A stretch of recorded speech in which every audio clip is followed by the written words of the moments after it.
Okay, I'll talk in this podcast about perfect intervals. Perfect intervals are there are four types of perfect intervals. There, you can put them in two categories. There's perfect unison and perfect octave. Those sort of go together. And then there's perfect fourth and perfect fifth, and those sort of go together. Now, perfect unison is sort of obvious. Perfect unison is basically the same pitch. So if I said, what's a perfect unison away from F, you'd say it was F.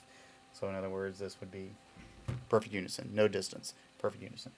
An octave is the inversion of a perfect unison. So, and obviously it's an octave apart, same note name. So if I inverted this unison F to F, I would get F to this F right here. So a perfect octave obviously is the exact same pitch, 7 keys away. So that one's very simple. Now, perfect fourth and perfect fifth are just a little bit more complicated. As instead of the major thirds and minor thirds, major seconds, where we counted half steps, there's sort of a pattern and a way that we can see perfect fourths and perfect fifths. So, perfect fourth, in fact, all of these really they work the same way. In order to find perfect fourth, perfect fifth, first you build the fourth or build the fifth on the lines and spaces. And the rule is the accidental, sharp or flat, double sharp, or double flat is the same except for the BF combination. And I'll explain that in just a minute. So let's just start with the note A. And we want to go build a perfect fourth up from A. So P4 up. A fourth, obviously, is one step beyond a third. So a third up from A would be the next space note, A to C. That'd be a third apart. So one note higher would be D. So that's a fourth. That is some kind of fourth. A to D is some kind of fourth. So you just go up a third and take one more step. Now, in order to decide whether it's perfect, in order to build a perfect one, the accidental is the same. You match the accidental. So A to D, they're both natural. Then it is a perfect fourth. Let's talk about the perfect fifth. So let's say a perfect fifth above E flat. Now a perfect fifth, some kind of fifth, if we just forget the flat for a second, we have E.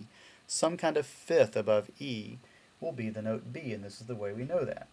In order to show fifths, we always start on a line, skip a line to the next line, that's a fifth. Or if you're on a space, skip a space to the next space. That would be a fifth. So you have the same either a line or space note above or below that note, and then the very next one. So line, skip a line, or space, skip a space, space. That will give you fifth. Now for the perfect part, we have to, just like the fourth, match the accidental. So if it's E flat, then it's going to be B flat. So there we have a perfect fifth. Now, the exception, except for BF. Whenever you have the two notes BF and you're building a perfect fourth or a perfect fifth, the answer is it's either B to F sharp or it's B flat to F. Example, let's say we want to start on this B right here and we want to go up a perfect fifth. So B, and in order to build the fifth, remember we're on a line note, skip a line, next line. So those are the two pitches. Now up a perfect fifth from B. We know that that's an exception. The BF combination is the exception. So the answer is B, F sharp. So we put a sharp there. And that would be a perfect fifth up from B. And if you wanted to check your answer, you could count half steps. A perfect fourth has in it 5 half steps, and a perfect fifth has in it 7 half steps. So you could start on the note up there on the keyboard and count your way up, but I think matching the accidental is a much more convenient way of doing it, an easy way of doing it. So those are perfect fourths, perfect fifths. And if you've noticed, this matching the accidental rule also follows in a perfect unison.